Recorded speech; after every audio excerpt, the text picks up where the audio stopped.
Muy buenas noches y muchas gracias por continuar en la señal del Heraldo Televisión. Soy Maximiliano Espejel. Hoy vamos a hablar de un tema muy importante y que ha generado mucha polémica. Y le hablo de la detención y liberación posterior de Karime Macías, esposa del exgobernador de Veracruz, Javier Duarte, que ha dado muchísimo de qué hablar. Ayer la Fiscalía General de la República dio a conocer la noticia de dicha detención, la cual se realizó además en la ciudad de Londres, Inglaterra, con el fin de iniciar su proceso de extradición a nuestro país. Sin embargo, horas después se reveló que tras el pago de una fianza de alrededor de 3.5 millones de pesos, la esposa de Duarte, de Ochoa, fue liberada y seguirá su proceso en libertad. Vamos a recordar aquí algunas imágenes que han marcado definitivamente el caso de Duarte, de los desfalcos en Veracruz a partir de su administración y que además siguen generando un debate muy álgido en nuestro país. Veamos. Hoy, las circunstancias derivadas de imputaciones falsas y con fines electorales presentadas hace unos meses hacen necesario que por congruencia y honorabilidad deba dedicar tiempo y atención a limpiar ante la opinión pública y aclarar ante las instituciones de procuración de justicia mi nombre y el de mi familia.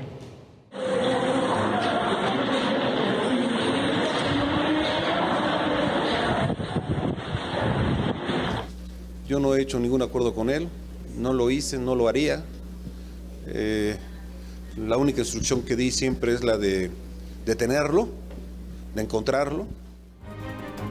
Tras la noticia de la detención de Karime Macías, su defensa señaló que esta acudió por voluntad propia en un inicio ante un citatorio de las autoridades debido a la orden de extradición que tiene actualmente en su contra, solicitada el año pasado además por el gobierno mexicano. Actualmente Karime cuenta con la nacionalidad mexicana, pero tiene en curso una solicitud de asilo político allá en el Reino Unido, en donde actualmente reside. Además, es importante recordar que Javier Duarte fue detenido el 15 de abril del 2017 en Guatemala al atribuírsele un saqueo a las finanzas públicas de Veracruz durante su administración, mientras que su esposa es acusada de presunto desvío de recursos por más de 112 millones de pesos a 6 empresas fantasma cuando ocupaba el cargo de presidenta del DIF estatal. Y una escena que quedó en la memoria de todos, por supuesto, fue en febrero del 2017 cuando se dio a conocer el aseguramiento de una bodega propiedad de los Duarte, en donde se encontraron los diarios de la ex primera dama que causaron polémica porque escribía cientos de veces que merecía toda esta riqueza que se le fue atribuida, toda esta abundancia. Hemos encontrado en este lugar un cúmulo de documentos que presumiblemente vinculan directamente a la señora Karime Macías de Duarte en la planeación, preparación y ejecución de acciones para desviar recursos públicos en beneficio personal y de algunos cómplices. Entre los documentos se encuentran los diarios de la señora Macías de Duarte.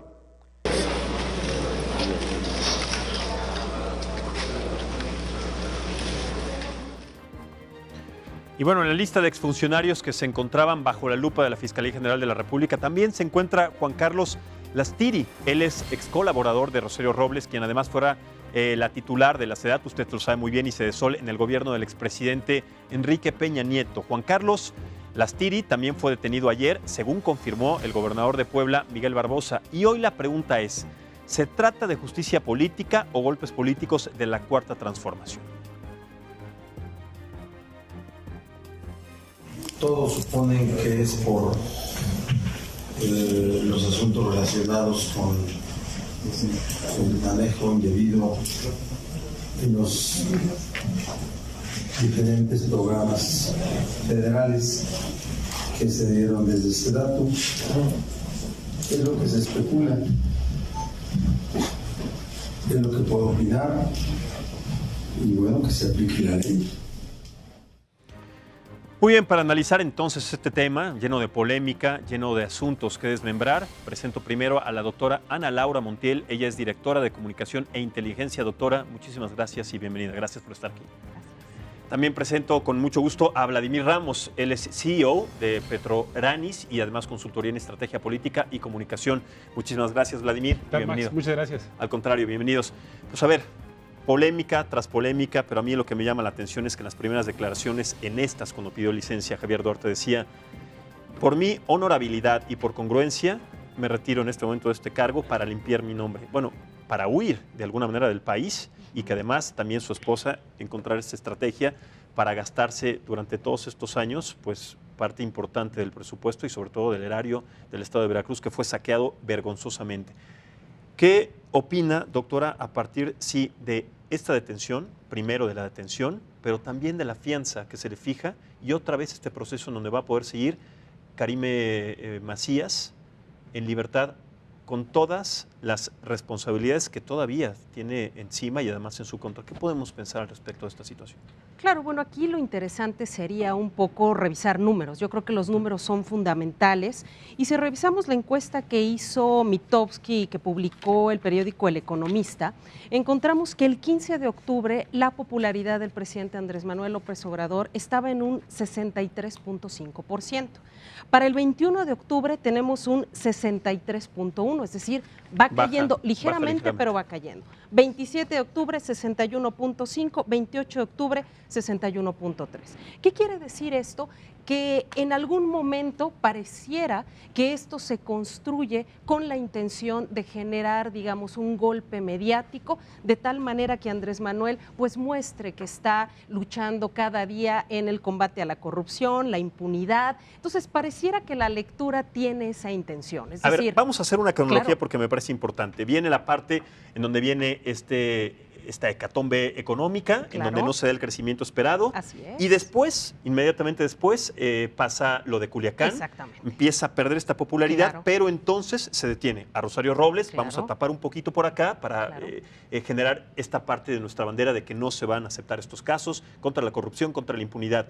Viene lo de Culiacán y ahora se detiene a Karime Macías. O sea, estamos tratando de entender que a partir de estos casos sumamente delicados a los que se enfrenta el gobierno de Andrés Manuel, entonces están sacando estos chivos expiatorios, si se le puede decir así, para tratar de cubrir un poco y mantener su popularidad. Esa es la lectura que podemos... Es lo que pareciera, es decir, cuando encontramos números que nos muestran que la popularidad va cayendo, pues es importante entregar algo a la sociedad para que se dé cuenta que se está trabajando y que se está haciendo algo en contra de la bandera más importante del presidente, que ha sido la corrupción y la impunidad. Entonces, en una primera lectura, pensando que el gobierno de Andrés Manuel hace trabajo estratégico, hace trabajo de inteligencia, pareciera que por ahí va, ¿no? Es decir, yo diría como este primer acercamiento. Correcto.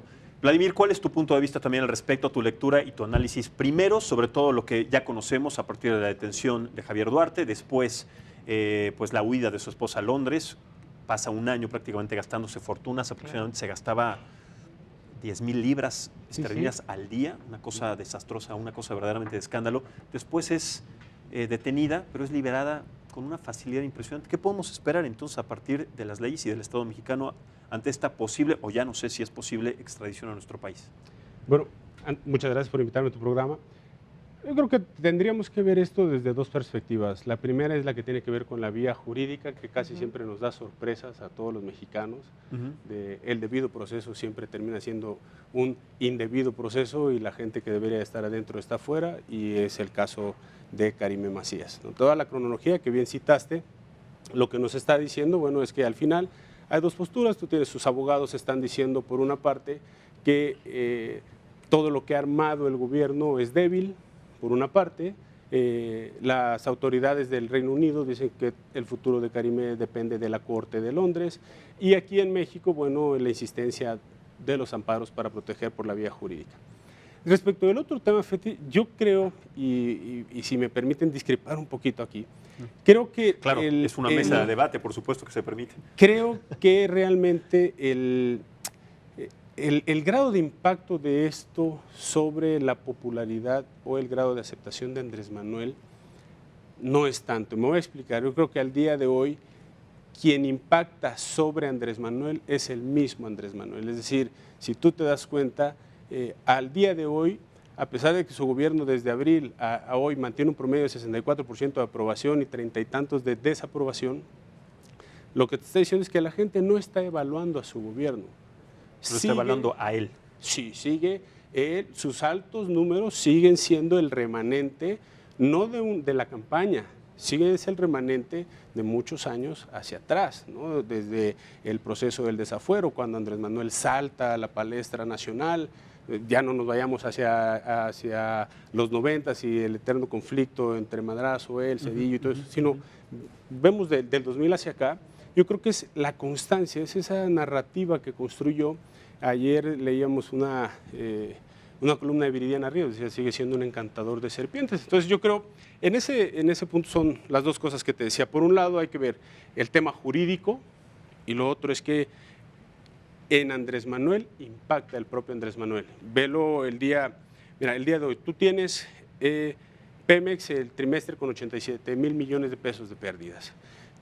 Y a partir de eso se da también la renuncia de del ex líder sindical. Claro. Y a partir también ese proceso que se le va a seguir judicialmente para encontrar también cuáles son finalmente los orígenes de estos desvíos de fondos de Romero Deschamps, ¿no? Fíjate, también eso no lo contemplamos, porque de alguna manera, más allá de una renuncia voluntaria, fue también posiblemente, si lo vemos con estas teorías de conspiración, una persecución también de un personaje que también había estado implicado durante más de 30 años en los desvíos de recursos de Petróleos Mexicanos, de una de las empresas más importantes de este país, ¿no? Claro. Pero está eso, tienes también el tema de Joel Ayala en la FED, es decir, es como que los partidos grandes también están diciendo, bueno, pues que el muerto no apeste en mi casa, ¿no? Es decir, es una manera de deshacerse también ¿Te del refieres, tema. Vladimir, a los partidos de oposición? Claro, porque digo, eso va llevándonos, ¿no? Al final de cuentas, tú estás teniendo por un lado las complicaciones que enfrentan los partidos de oposición y por el otro lado el avasallamiento, el empuje de la popularidad de un presidente como el de Andrés Manuel, la narrativa que tiene actualmente, los aciertos o desaciertos de su gobierno y lo más importante creo es qué es lo que impacta negativamente o positivamente en el gobierno de Andrés Manuel. Te digo, yo sostengo que sigue siendo el mismo Andrés Manuel López Obrador y su gobierno está siendo medido, pareciera que con un termómetro diferente, no con el mismo con el que miden Andrés Manuel López Obrador. Derecho a réplica, doctora Laura, sobre esto y sobre esta pequeña discrepancia que así se enriquece, ¿no? Un debate. Claro, digo, no tenemos la verdad, ninguno de los dos, porque no estamos en la cabeza de Andrés Manuel, ni, digamos, parte de la toma de decisiones. Ni tampoco la decisión del juez en Inglaterra, que toma también a partir de esta postura, pues una decisión de la cual también nosotros desconocemos cuál será la repercusión o cuáles serán las acciones a tomar posteriormente, ¿no? Por supuesto, pero un poco retomando lo que comentabas, es decir, aparentemente esto de que ella pueda ser, de que nos puedan traer a Karime acá a México, es complicado. ¿Por qué? Porque los abogados dicen, hay una acusación débil, ella nunca firmó papeles porque en realidad ella tenía un cargo que en realidad no era administrativo, sino más bien, digamos, honorífico. Entonces, eso vuelve mucho más complicado que en realidad ella tenga una pena, digamos, desde el punto de vista legal. Conseguir el asilo político es complicado porque se tiene que considerar que México es un lugar que viola constantemente los derechos humanos y no es el caso de nuestro país. Entonces, pareciera que es un teatro en el cual en realidad Karime no está en peligro. Es decir, lo que podemos revisar es que Andrés Manuel tiene como bien pactado con Javier Duarte esta situación y es un poco, bueno, pues vamos a atacar ahorita un poco el tema de Karime, pero en realidad tampoco está en peligro. Es decir, yo no veo tras las rejas a Karime en este momento, pero sí creo que es un dulce que se le da al pueblo mexicano para que recuerde que Andrés Manuel, un poco apelando a esta figura mesiánica y carismática que es Andrés Manuel López Obrador, pues bueno, aquí nuestro líder nos trae a Karime, nos trae a Duarte, que tanto daño y que tanto robo hicieron. Como una ofrenda. Como una ofrenda, es decir, aquí va una ofrenda, pero en realidad lo que yo puedo ver en este análisis es que difícilmente van a traer a Karime, es decir, Karime va a estar todavía un rato allá disfrutando de todo el recurso que está gastando ahí. Pero a ver, doctora, mencionaste algo muy importante que a mí me genera una duda más. O sea, sí, efectivamente, ocupa un cargo honorífico, presidente del DIF estatal, pero a partir de esa presidencia, de esta posición, se crearon 7 empresas fantasma a donde se desviaron 112 millones de pesos que desaparecieron. Claro. Entonces, ella de alguna manera tuvo que haber firmado como presidente del DIF estatal algunos documentos para desviar esos recursos. ¿Por qué no tendría entonces que verse implicada en esta extradición a partir de 2 cargos que a mí se me ocurren?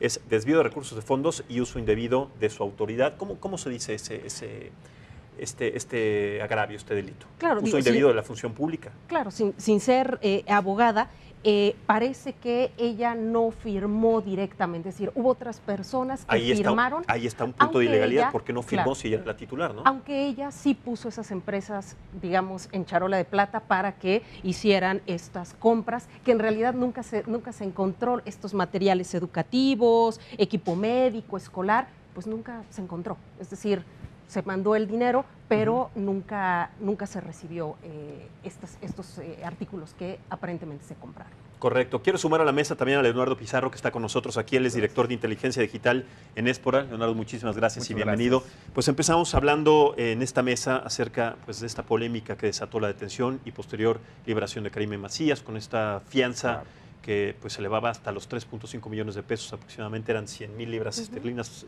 aproximadamente. Sí. ¿Cuál es tu lectura también para redondear los puntos de vista a partir de este hecho y lo que viene después? Claro.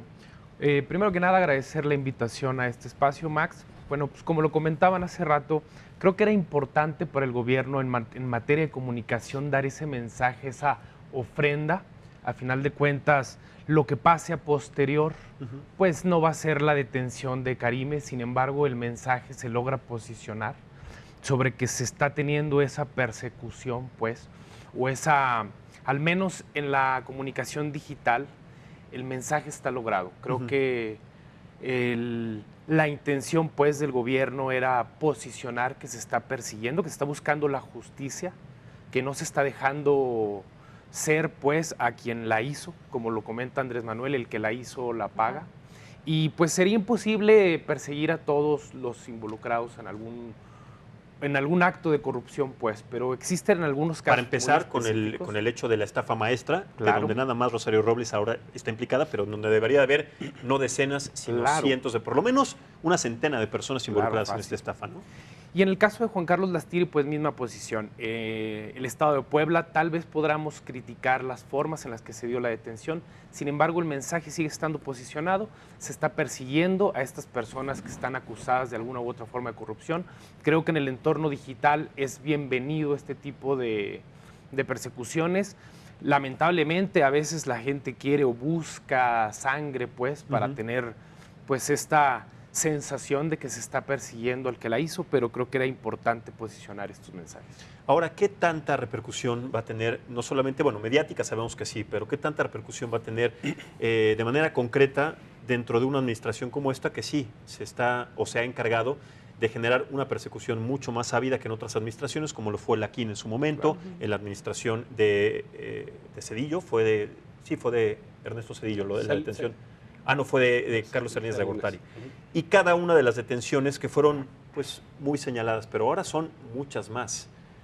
¿Cuál es entonces la lectura que tendremos que tomar al respecto sobre estas detenciones que más allá, como bien lo dice Leonardo, son, pues, no sé, con esta viveza de sangre que de repente tiene como lo mencionaste, que tiene la población, en comparación con los temas importantes que sí son, pues, la generación de estos proyectos faraónicos, como el Tren Maya, como la refinería de Dos Bocas, como el aeropuerto de Santa Lucía, y por supuesto con los temas de economía y de seguridad, que de alguna manera siguen estando ahí, no solamente muy vivos, sino que además se están volviendo una problemática para esta administración, una piedrita en el zapato, ¿no, doctora? Sí, vuelvo a retomar este punto, es decir, ante una problemática constante que encontramos con el aeropuerto, con la situación económica, con grandes problemas que enfrenta el presidente, pues estas pequeñas ofrendas le vienen muy bien, es decir, un poco distraer mediáticamente a la población y olvidar, digamos, que no estamos creciendo económicamente, que tenemos una serie de temas económicos e internacionales y bueno, este tipo de asuntos a la gente le gustan mucho, es decir, todos recordamos a Karime, todos recordamos el yo merezco, entonces a la gente alimenta, sobre todo en redes sociales, es decir, no hay video de Karime, no hay, digamos, hay muchas fotos de Karime, fotos del diario, entonces esto alimenta y de alguna manera distrae lo que no se está logrando, es decir, es más, diría yo, de pronto es un gobierno más de forma que de fondo. No estamos encontrando cómo sacar adelante el fondo y entonces ponemos forma, que es mucho más fácil y mucho más rápido mediáticamente hablando. Y que de alguna manera eso refleja que no hay una estrategia de alguna manera concreta para seguir cada uno de estos procesos, quiero pensar. Vladimir. Sí, mira, yo creo que aquí si algo maneja muy bien Andrés Manuel es el tema de los tiempos. No le podemos regatear que entiende mejor que nadie hoy en día el tema de la política, los contextos, la coyuntura. Yo me atrevería a decir que está trazando la parte jurídica, administrar esos tiempos. Te voy a decir porque si tú revisas bien, más importante que Karime Macías y más importante en su momento que el tema de la estafa maestra fue aquello cuando salió el tema de tratamiento a base de agua para los niños de cáncer. Era eso, cuando todavía era gobernador. Claro, eso fue el detonante de ese malestar, de ese encono social en contra de algo que era inaceptable, una insensibilidad social por parte de un gobernante, ¿no? Eso fue mucho más importante. Si el tema de Karime Macías revive ese tema, entonces yo te podría decir que en efecto le va a sumar puntos a Andrés Manuel. Pero si la estrategia se basa en Karime, no va a ser. Tendrías que revivir esas cosas que le duelen más a las personas. Que si entregó 112 millones de pesos, las empresas fantasmas, que si tienes las declaraciones de Antonio Naví, Antonio de Mí, que es el exdirector del DIF, que podrían configurar un delito y demás. Yo creo que eso es una de las tantas cosas que podrían abonar.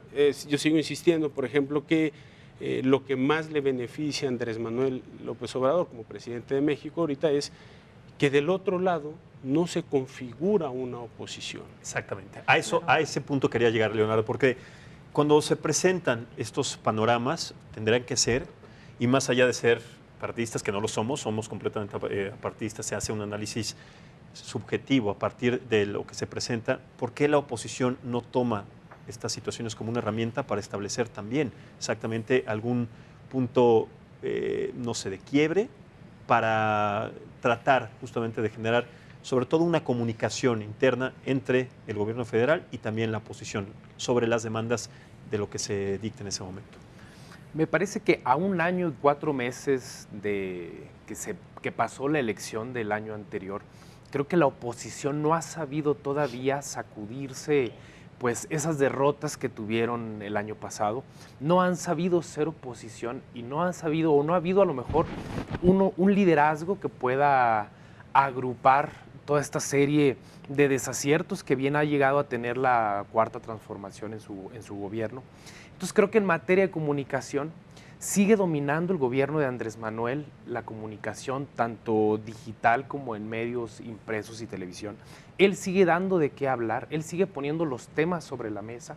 Entonces yo creo que al no haber una oposición real, agrupada, bien dirigida, que pueda hacerle frente a lo que Andrés Manuel trata de comunicar, pues el gobierno en turno está comunicando lo que desea. Y en este caso, en el caso específicamente de Karime, pues sigue comunicando, a pesar de que no va a trascender, como lo comentábamos hace mucho, sigue comunicando pues que él está persiguiendo a las personas de los sexenios anteriores, pues que tienen o que tuvieron o que estuvieron envueltos en algún acto de corrupción. Creo que es importante destacar que toda comunicación digital va dirigida en 2 sentidos. El primero, la comunicación que va hacia el círculo rojo, hacia medios de comunicación, hacia políticos, hacia quien entiende un poco el contexto socioeconómico incluso del país, y la otra comunicación que va pues más específica a las masas, por decirlo así. Creo que estamos hablando de un 90 contra un 10%, y en el 90% donde están las masas, pues ese mensaje está posicionado, no existe una oposición real, y creo que de ahí es donde se desdobla esos altos puntajes que al día de hoy sigue teniendo Andrés Manuel, al menos en las encuestas, tanto en territorio como digital, ese nivel de aceptación que sigue teniendo y que a veces el círculo rojo nos cuestionamos. ¿Cómo es posible que si está teniendo algunos desaciertos en materia económica, en materia política, siga teniendo índices tan altos de aceptación? Creo que es por eso. No tiene una oposición real, sigue marcando él la comunicación y sigue posicionando los temas pues, que su misma agenda desea. Ahora, ¿ustedes qué papel analizan que tenemos los medios de comunicación a partir de este disentimiento, de este divorcio mediático que se ha generado a partir de hoy sobre este problema de Culiacán, sobre el minuto a minuto, sobre las relatorías, sobre el cuestionamiento de la prensa después, primero de la exposición de estos hechos y después al día siguiente, o sea, el día de hoy, sobre los cuestionamientos y estas discrepancias, estas incongruencias que se generaron y que para el gobierno de Andrés Manuel López Obrador los medios de comunicación tenemos absolutamente toda la responsabilidad sobre haber desinformado o no informar correctamente. Entonces, a partir de este divorcio, si se le puede decir así, de esta discrepancia que existe, ¿cómo podemos entonces generar una vía de comunicación a partir de que sí, la justicia o los golpes políticos, mediáticos que está generando la Cuarta Transformación puedan hacer que el gobierno de Andrés Manuel se mantenga o no en esa popularidad? ¿Me explico? O sea, ¿por qué tomar esa estrategia si los medios de comunicación, que somos nosotros, ya tenemos para él pues una posición no justa? Tú tocas aquí un tema central, sobre todo en los medios de comunicación. Y antes de eso yo me gustaría decir lo siguiente, mira, hay dos cosas que sí van a impactar en el nivel de aceptación de Andrés Manuel. Pero antes de eso, tenemos que entender algo, los medios de comunicación, la sociedad y la oposición, que esto es un tema de tiempo. ¿Okay? ¿Por qué? Porque lo que construyó Andrés Manuel detrás no se hizo en 2 días, es tiempo. Los fracasos, desaciertos de los hoy oposición llevó tiempo. Entonces, dos cosas que sí van a impactar en la reputación, en la aprobación de Andrés Manuel, en la confianza que le dio la ciudadanía en Andrés Manuel, es cuando crucen la economía de los bolsillos y la inseguridad con el nivel de confianza. Y es donde entra el tema de los medios de comunicación. Independientemente de las controversias y las dificultades que enfrente esta relación entre el gobierno federal y los medios de comunicación, pienso, deben mantener esa vertical de seguir informando, porque eventualmente, te digo, nadie es infalible, nadie, y nada dura para siempre. Entonces, si en este momento todo recae en la confianza que aún le queda, en ese remanente que decía al inicio sobre el presidente y no sobre el gobierno, eventualmente, cuando el gobierno se agote, cuando la confianza sea y los bolsillos y la inseguridad se mantengan, es cuando entonces vamos a ver otras condiciones en el país. Y esto, ahí entra lo que decía, el tema de la oposición. Permíteme hacer una analogía para los que nos están viendo en el programa. La oposición está ahorita como un boxeador que va a retar al otro. Es decir, si yo voy a boxear contra Mike Tyson, mi entrenamiento no se puede basar en ir a ver todos los días a Mike Tyson a ver qué hace y decir, yo creo que está practicando mal el gancho, yo creo que el jab de izquierda no le sale bien. No, lo que la oposición debería de estar haciendo es meterse al gimnasio, entrenar todos los días, porque tiene algo contra lo que no puede competir la oposición. Mira, es una frase que acuñó Andrés Manuel y es lapidaria, cuando les dice, están moralmente derrotados. Eso ata de manos a la oposición.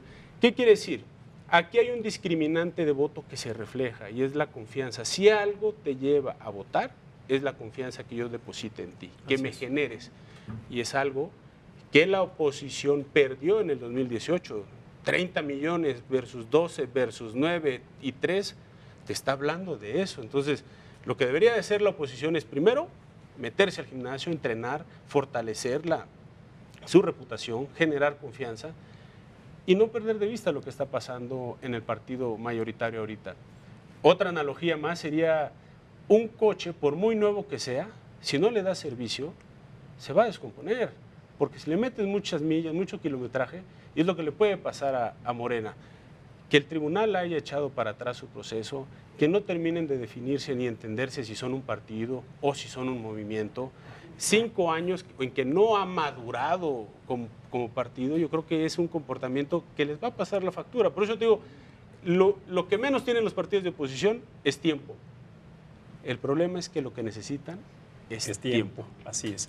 Es un análisis muy contundente el que hace Vladimir, doctora, sobre todo porque además a partir también de una estrategia muy marcada es este clientelismo, porque los votos de alguna manera sin que se compren se tienen que garantizar por medio de la confianza. Lo que hace Andrés Manuel López Obrador es estar prácticamente de gira en cada uno de los estados cada fin de semana para generar o para seguir generando esta confianza a partir de este posible clientelismo, a partir, no sé, del próximo proceso electoral que es el 2021. Entonces, digamos que es algo que ya tiene muy bien establecido y contemplado y sobre todo sentenciado, ¿no? Retomando el apunte que hacías respecto a, bueno, ¿qué tienen que hacer los medios de comunicación? Yo aquí creo que la lectura es muy interesante, es decir, volvemos a ver a un presidente mesiánico, ¿no? Donde hace a un lado públicamente un medio de comunicación, que los medios de comunicación no le sirven, no dicen la verdad, cuando hay que entender que los medios de comunicación son una parte fundamental de la comunicación política. Y que tendría que ser su brazo derecho. Por supuesto, ¿no? es decir, es el canal, es el medio para llevar información hacia la gente. Entonces, si tú te peleas con los medios, ¿qué es lo que le estás diciendo? Yo puedo a pesar de ti y puedo contigo o sin ti. Entonces, eso yo creo que no favorece en nada la imagen, digamos, de un político demócrata, de un político que sabe que requiere a los medios de comunicación para transparentar sus acciones. Por otro lado, esto, digamos, la balanza se vuelve más del lado del presidente cuando no tenemos cuadros en los partidos. Es decir, la oposición, pues francamente, parece época de vacas flacas, no vemos figuras todavía que puedan afectar o que puedan, digamos, desestabilizar a Morena en la próxima elección. Entonces el presidente lo sabe y se da el lujo de manejar las cosas como él le conviene, porque aún tenemos una base muy importante de gente que lo apoya a pesar de lo que sea. Y debemos recordar que los seres humanos tenemos algo que se llama percepción selectiva. ¿Qué quiere decir? Yo ya estoy identificado con un político y a pesar de lo que me digan, lo sigo defendiendo hasta que se note en mi bolsillo. Y como todavía falta un poco para eso, él podrá hacer lo que quiera de los medios, de la oposición, de la Cámara, de lo que quiera. Es decir, estamos, creo yo, en este momento en sus manos. Totalmente. Quiero retomar ese análisis después de hacer la pausa. Si les parece, vamos a hacer un pequeño corte comercial, pero esto que plasmas y sobre todo que expresas, Laura, me parece también el punto de lanza también más importante a partir de lo que puede representar la continuidad de la popularidad de Andrés Manuel López Obrador. Vamos a hacer entonces esta pausa en la mesa de análisis y debate político del día de hoy y regresamos aquí en el Heraldo Televisión. Muchas gracias por continuar con nosotros en esta mesa de análisis y debate político en el Heraldo Televisión. Estamos platicando acerca de las justicias y los golpes políticos a partir de la detención de ciertos personajes en la administración de Andrés Manuel López Obrador, pero también de la falta de oposición en ciertos sectores y de lo que viene también pues, a partir de estas situaciones y las decisiones que se van a tomar en su administración en el último trimestre y de cara también al 2020 y al 2021 en las próximas elecciones. Ahora, doctora, dejaste un punto que a mí me parece indispensable, que es esto no se va a notar hasta que se refleje en los bolsillos de los mexicanos. Si hablamos que México tiene 50 millones aproximadamente de personas que viven en pobreza, de los cuales aproximadamente el 27% viven en pobreza extrema, y son a quien los programas sociales les están dando una ayuda gigantesca, que antes no tenían y que de todas maneras seguían en esta pobreza.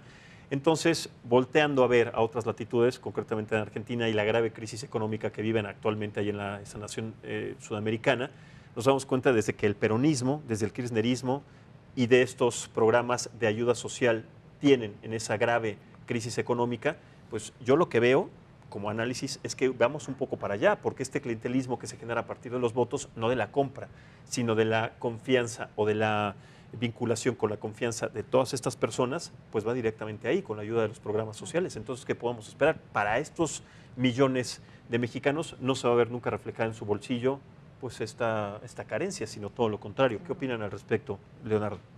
Mira, lo que dice la doctora me parece muy interesante. Creo que ese clientelismo que está encaminando Andrés Manuel, pues es clave pensando en las próximas elecciones. Sin duda, hasta que no afecte al bolsillo, como decíamos hace rato, pues no se va a ver un cambio en la opinión pública. Sin embargo, empezará a afectar al bolsillo a lo mejor en la clase media, pero si estamos hablando que hay 50 millones de mexicanos en pobreza, un 27%, como mencionabas, en pobreza extrema, y por otro lado les estás dando alguna asistencia social, una beca al joven, un trabajo temporal, pues no lo sienten, no lo perciben. La sensación de inseguridad se sigue manteniendo desde hace ya 15 años en muchas de las regiones del país. Entonces, por el contrario, parecería que a muchas personas les está yendo mejor. que en este gobierno les está yendo mejor. Entonces desarrollas ese clientelismo que lo hemos visto ya años atrás en otros países en Sudamérica. Entonces, como te comentaba hace rato, pues una cosa es la comunicación que le haces al Círculo Rojo, la comunicación que se hace a través de los medios de comunicación, y otra lo que la gente percibe día a día en su hogar. Doctora. Sí, claro, efectivamente, pues el presidente lleva ya muchos años recorriendo, conociendo las necesidades de la gente, y pues sí, efectivamente, pues cambia tu perspectiva de vida si tú recibes una beca, si recibes un apoyo, y evidentemente pues ese es todo un ejército que siempre estará a favor del presidente y apoyándolo. Yo creo que el presidente sí ha hecho ajustes importantes en cuanto a la economía, en cuanto a que se vuelva mucho más riguroso todo el tema de administración tributaria para las clases medias que hacen sus declaraciones y demás. Ahí creo que sí está ajustando, pero a sus bases, a la gente que vota por él, a ellos está entregando el recurso que en términos electorales, pues evidentemente fortalece sus cuadros y por supuesto lo mantiene en un nivel de popularidad importante.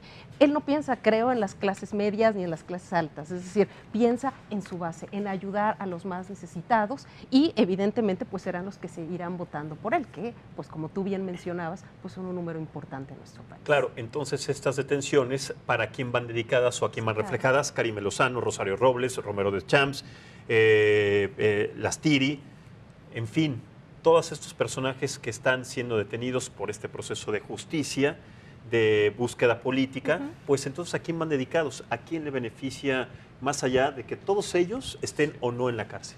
Creo que... Sí, adelante, voy primero contigo, Vladimir, y luego contigo. Claro, mira, yo creo que tocas uno de los temas más controversiales y me voy a permitir meterle más jiribilla todavía. A ver, el tema de las detenciones, ¿a quién beneficia? Más que beneficiar, yo creo que es un tema de hay un nuevo rey en la colonia, es el nuevo chico del barrio. Es decir, haciendo el análisis frío hay que recordar que Andrés Manuel dice, es un cambio de régimen. Si analizamos esto con toda frialdad, la palabra régimen y lo que implica en un contexto político es una señal fuertísima. Pues. Es decir, ahora estábamos así, ahora vamos a ir hacia allá. Cuando él toma protesta te dice, vamos a pasar de un estado neoliberal, que es un modelo más económico, a un estado de bienestar. Eso de entrada nos debe de decir mucho.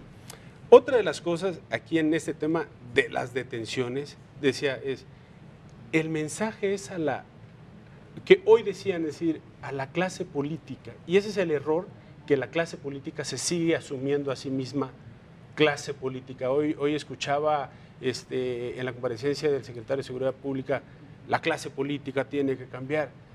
La gente no está pensando en clases políticas, claro. De hecho eso actúa en su contra, claro. ¿No? Entonces, la gente está cansada de la clase política mexicana. Entonces es como decir, se ponen de apechito, si me lo preguntas por ese lado. Ahora, este tema de situaciones de América Latina y demás, yo creo que es algo que los medios de comunicación, volviendo, es algo que no deben de perderle la pista. Y te voy a decir 3 ejemplos por qué. Empiezo primero por Chile, ¿no? Un país modernizado que ha aportado mucho a América Latina en cuestiones de administración pública y demás. El problema que tiene Chile es por un tema de una alza del transporte público que generó además 11 muertos. Un desastre, ¿eh? Por el alza a un servicio público, a uno. ¿Pero por qué? Porque está afectando a tu clase media, a una clase que usa, una clase que se transporta. Y eso te habla también de la participación ciudadana, es decir, la gente que sale a las calles y se manifiesta. 2, el tema de Bolivia te habla también de una alta participación ciudadana versus el aparato del Estado. Pero en donde hay unos comicios que se describen como irregulares una vez más para darle este proceso a Evo Morales de manera, pues, irregular. De dudosa. Muy dudosa. Así es. Por eso digo, una alta participación ciudadana que obliga, ¿no?, a un final de dudoso clic, ¿no?, si podríamos decirlo así. Pero que estamos hablando también de la presencia de otro régimen autoritario, ¿no? O sea, y a eso voy, fíjate. Argentina, que regrese un modelo anterior, te está diciendo que hay como ciertas ambivalencias. Por un lado, Bolivia, Ecuador, te están demostrando que los modelos populistas no terminan, serán del agrado momentáneo, por eso te decía, el tema es de tiempo. Desafortunadamente lo que menos tenemos es tiempo y entre más pobre, menos tiempo tienes. Claro. Pero Argentina te muestra eso. Llega Piñera, un nuevo modelo y la gente, perdóname, estoy hablando Macri. Llega Macri en Argentina, un nuevo modelo, muchas expectativas. Pero la gente regresa a algo muy sencillo y la doctora aquí estará de acuerdo conmigo. Dice, a ver, ¿de qué me sirve la democracia si yo sigo padeciendo los temas en el bolsillo? Y eso es algo que no terminamos de entender, y es que si el ejercicio del gobierno no se refleja donde tiene que reflejarse, vas a siempre a estar en desventaja ante la opinión pública, ¿no? Y bueno, ya para finalizar en esta parte te diría, la política es un maratón, no es un tema de velocidad, y es lo que no termina de entender. De tiempo, no es una carrera de velocidad, es una carrera de resistencia. Y lo mismo va, los medios, yo estoy seguro que es en esa verticalidad de estar informando, porque va a llegar el momento, decía, si se llegan a cruzar, no estoy diciendo que se van a cruzar, si se llegan a cruzar bolsillos, inseguridad con las aprobaciones, ahí ustedes van a tener una narrativa diferente, y yo creo que eso es donde el gobierno va a obligar a que modifique su comunicación, a que modifique sus estrategias. ¿Por qué? Porque estamos partiendo de una premisa errónea. Pensamos que el voto de Andrés Manuel es el voto clientelar, y no necesariamente. Si tú revisas las estadísticas del 2018, el voto de los deciles más pobres votó PRI, PRD, PAN, Morena. No es que todos se fueron a... El discurso de Andrés Manuel de primero los pobres, sí es cierto, tiene un arraigo ahí. ¿Por qué? Porque tenemos 54.3 millones de mexicanos en pobreza y 10 millones de mexicanos en condiciones de pobreza extrema, 70 millones de mexicanos sin protección social. Entonces, claro que hace medio. Pero ¿dónde va a estar el punto de quiebre de la aprobación de Andrés Manuel? Es en un cinturón gigante que es la clase media baja, media alta. ¿Por qué? Porque esos son los que sí padecen, y es para los que casi no se gobierna. Y son los que aportan la mayor cantidad del Producto Interno Bruto a este país, bueno, a cualquier país en vías de desarrollo, ¿no? La clase media. Leonardo. Sin duda Andrés Manuel conoce perfectamente este país, conoce a su población. Creo que él seguirá construyendo esa narrativa que viene haciendo desde hace unos años, y a él le interesa construir esta narrativa muy al estilo Robin Hood. Le quito al rico para darle al pobre, meto a la cárcel al rico, al que se hizo rico de manera corrupta, pues, que es el discurso que él maneja. Y creo que eso es lo que la gente desea y le sigue venerando, pues, este tipo de acciones que sobre todo en materia de comunicación vienen a subirle un poco los puntos digitales, por decirlo así, al menos desde el punto de vista donde yo lo veo, sobre todo después de unas sacudidas que tuvo durante la semana pasada por lo sucedido en Culiacán, por lo que viene incluso en los próximos meses acerca de la recesión. Creo que este tipo de detenciones van a seguir. Imposible hacer una detención masiva a todos los involucrados en algo tan grande como la estafa maestra, pero creo que ellos sí tienen, o el equipo de Andrés Manuel debe de tener un listado de gente por la que deben de ir, no necesariamente en momentos específicos, pero que sin duda saben y conocen que les va a ayudar un poco a contrarrestar esa otra falta de acciones o de resultados en otra materia. Que, por otro lado, pues la gente sí demanda esto, la gente sí votó por Andrés Manuel pensando en que con él habría una justicia. Entonces, él, como te comentaba al principio, le está dando lo que la gente le pedía. Él conoce a la población, sabe lo que el mexicano, al menos en este cinturón que hablábamos de la clase media, demanda, ¿va? Que es un poco de, pues yo necesito, yo quiero, yo merezco, como lo mencionaba Karime Macías. Sin embargo, yo sí trabajo, yo me esfuerzo todos los días, yo soy un profesionista y no me llega simplemente por ser un político, me llega en base a mi esfuerzo, espero que me llegue en base a mi esfuerzo. Entonces creo que Andrés Manuel conoce bien a su población, trata de darles estas pequeñas ofrendas de vez en cuando, que estará pues entregando de manera periódica con la intención de seguir posicionando ese mensaje de comunicación. Él sigue gozando de un bono democrático, me parece que le va a seguir ese bono democrático 1 o 2 años más, y en algún punto pues tendrá un punto de inflexión hacia abajo, es normal, eso pasa en todos los gobiernos. será imposible para Andrés Manuel seguir manteniendo unos puntos de aceptación o un puntaje de aceptación por encima del 60%. Sin embargo, creo que podrá mantenerse con estas narrativas que se está construyendo arriba del 50%. Él utiliza un modelo de comunicación muy similar al de Donald Trump, donde pues declaró un divorcio hacia los medios de comunicación, donde él entiende pues que la credibilidad en algunos medios de comunicación es baja, y él, gozando pues de esa credibilidad que tiene hacia muchos de sus seguidores, pues trata de marcar como la agenda oficial solo o tan solo lo que yo comunique. No le hagan caso a los medios de comunicación, háganme caso a mí, que por otro lado, pues los medios de comunicación deben seguir haciendo lo que bien hacen, informar de manera puntual, de manera verídica. Yo creo que el ciudadano informado pues debe comunicarse por las dos vías, no nada más lo que diga el presidente de manera o la línea oficial, sino también los otros puntos de vista. Entonces creo que este tipo de mesas de análisis como esta, Max, que tienes bien pues invitarnos y desarrollar, es importante. Conocer ambos puntos de vista, no quedarnos con una versión oficial, siempre tratar de discutir pues lo que el gobierno de manera oficial trata de comunicar. Creo que es sano ese distanciamiento con el gobierno, y pues creo que eso le permite un poco al ciudadano también tener dos puntos de vista de una misma estrategia de comunicación. Claro, ahora la repercusión que va a tomar las mañaneras a partir de este momento, Claro. porque si los medios de comunicación ya no tenemos esa credibilidad, entonces en un momento en el que se estaba estableciendo que las mañaneras posiblemente después del segundo o tercer año iban a bajar, tal vez un poco, no iban a ser tan recurrentes. Creo que ahora, a partir de este divorcio o de estas declaraciones, tendrán todavía más recurrencia, más fortaleza, y será lo que se dice aquí es la única verdad.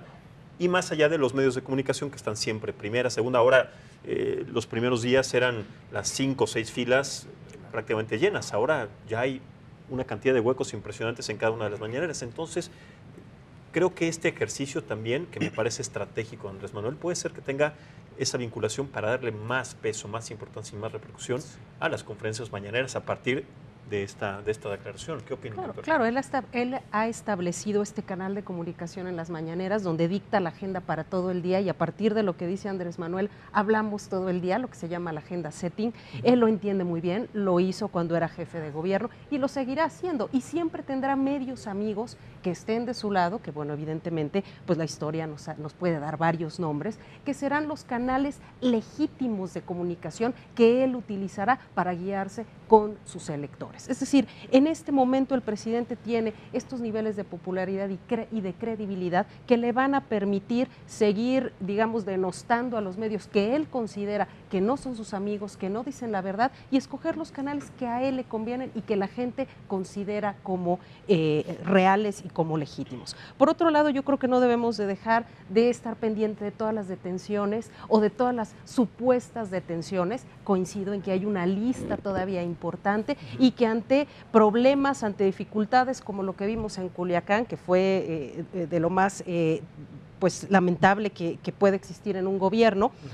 Por otro lado, pues entregamos una detención que en realidad pues no hay detención alguna, es decir, una mujer que paga 3 millones de pesos y ya está libre nuevamente, pero seguirá habiendo estas ofrendas hacia los ciudadanos que alimentan este poder mesiánico que tiene el presidente, donde pues ataco la corrupción, ataco las viejas prácticas y me mantienen pues en un nivel de popularidad y de pues un ideal de presidente que hasta el momento pues le funciona, ¿no? Es decir, hasta el momento le funciona. Claro, pero en estas últimas ofrendas con Ovidio Guzmán no se le detuvo, se le dejó libre. Eso es una ofrenda que de alguna manera falló, se le sigue. Claro, pero te entrego a Karime. Claro, y ¿no? También la sueltan, claro, ¿no? De alguna manera. Entonces son ofrendas, no sé, engañosas, si claro, se le puede decir, pero a las que todavía, y dentro de esta comunicación, se le sigue en este proceso, ¿no? Tanto la búsqueda de Ovidio Guzmán, como también el proceso judicial que se le va a seguir a Karime Macías para tratar de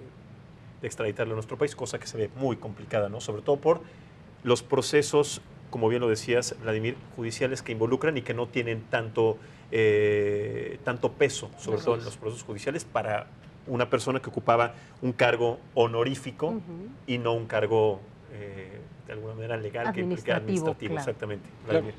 Aquí complementar parte de lo que decía Leo. Sí coincido en este tema del Robin Hood. En lo que no coincidiría es que le quite a los ricos para darle a los pobres, porque eso no pasa.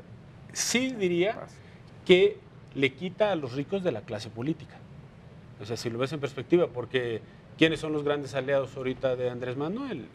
Tienes a TV Azteca, tienes a Televisa. Bueno, acá en las declaraciones acaba de decir que TV Azteca es... El problema que tiene Proceso con Salinas Pliego, o sea, por pero temas acaba de este acusar tipo, ¿no? a Televisión Azteca Sí, de estar, sí. o sea, increíblemente, ¿no? Entonces, si lo ves como en perspectiva, yo te diría que está persiguiendo, está apretando, porque está reacomodando el régimen, está a su visión, es decir, está a ver el nuevo chico del barrio y todos se van a alinear.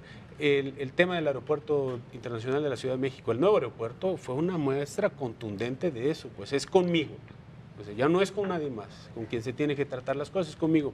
Eso por una parte. Y yo creo que en este tema que planteas, este divorcio, las mañaneras versus medios de comunicación, yo vería más bien hay una gran oportunidad para los medios de comunicación, y sí lo digo, creo que este tipo de plataformas, estos esquemas que promueves, son lo que va a permitir que la gente pueda contrastar. Te voy a decir por qué. Si tú partes del hecho de que si algo desgastó fue este tema de la credibilidad en ciertos medios de comunicación, pagan justos por pecadores, ¿no? Entonces, cuando tú tienes otros medios de comunicación que están abriendo el debate y están permitiendo que otras voces que no son parte de los medios de comunicación participen, le estás dando a la gente herramientas para que puedan sopesar y digan, bueno, allá no está la verdad absoluta, aquí hay otras personas que no tienen filiaciones de ningún tipo y que nos están poniendo otra perspectiva. Claro. Y insisto otra vez, no va a ser rápido, es un tema de tiempo. Entonces va a ser, llegamos otra vez, ¿quién aguanta más? ¿No? Que de alguna manera también los votantes, los partidistas, los seguidores de Andrés Manuel López Obrador dicen que sí, como también lo plantea, recibió un país enfermo, un país con una grave crisis, hay que tener paciencia, hay que empezar a ver resultados, pero no en un año ni en dos. Posiblemente él también es una de las cosas con las que se ha defendido. Claro. En este sexenio, en esta administración, no se van a poder ver los resultados, pero también de esa manera puede ser que garantice otro periodo para el siguiente candidato, ¿no? En este caso, no sé, podría ser Marcelo Ebrard o cualquier persona que pueda tener de alguna manera una vinculación estrecha y fuerte, no solamente con el partido, no solamente con Morena, sino directamente con Andrés Manuel López Obrador, ¿no? Claro. Sí, perdón. Adelante, sí, Vladimir. Esto que dices queda muy claro. Haciendo este análisis nuevamente frío, porque la verdad es que estamos obligados a ello, y saber, esta narrativa que perfectamente dices es cierta. Es decir, ¿cómo recibes el país? En menos de 15 años pasamos una deuda del PIB del 16 casi hasta el 44%, es decir, de 10 pesos que entran a tu casa ya debes 4.5, ¿no? Y tus gastos son de 8, entonces ¿cómo le haces con lo otro? Entonces, de las cosas que se le deben de reconocer al gobierno, y lo digo en serio, porque es esta disciplina fiscal con la que ha llevado, porque él, por dos razones, porque para su discurso no es conveniente adquirir deuda y va a mantener hasta donde tenga que mantener la disciplina fiscal, aunque eso le implique el no crecimiento, porque si se estanca la economía, acuérdate que el gasto público se alimenta ¿de qué? ¿No? De impuestos, ¿no? Y si no hay impuestos, ¿cómo le inviertes? Entonces, estancamiento, este tercer trimestre, muchos especialistas en economía te hablan que sí de recesión, que sí de estancamiento, pero insisto, yo creo que no hay que comer ansias, y la clase política, como ella se autodenomina, no debería comer ansias. Es el 2021, es decir, tienen de aquí al 2021 para recomponerse, para reconstruir, para generar una nueva narrativa, una estrategia política día con día. Así es.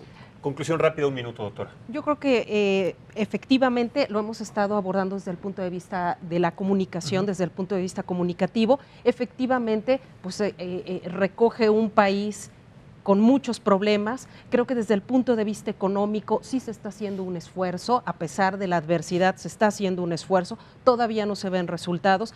El tema de la disciplina fiscal parece dar una buena indicación, es un buen indicador de que algo se quiere hacer diferente, pero desde el punto de vista comunicativo creo que tenemos que estar muy alertas, porque ahí es donde nos podemos dar cuenta realmente quién es nuestro presidente, es decir, dónde están realmente sus objetivos. Yo creo que tenemos que estar alertas y mirarlo todo el tiempo y analizarlo a partir de estos foros de discusión. Totalmente, y a partir de ese punto que bien citas, Ana Laura, creo que tendríamos que seguir y continuar con estas mesas para ver lo que viene también para la Cuarta Transformación y para el siguiente año. Vladimir Ramos, muchísimas gracias. Ana Laura Montiel, doctora, muchísimas gracias. Leonardo Pizarro, muchísimas gracias por estar aquí, gracias por su presencia y por esta lectura y este análisis, pero sobre todo también muchas gracias a ustedes por vernos y escucharnos cada noche en el Heraldo Televisión, en esta mesa de análisis y debate político. Soy Maximiliano Espejel, lo espero también mañana en punto de las 9. Que pase una excelente noche de jueves. Hasta entonces.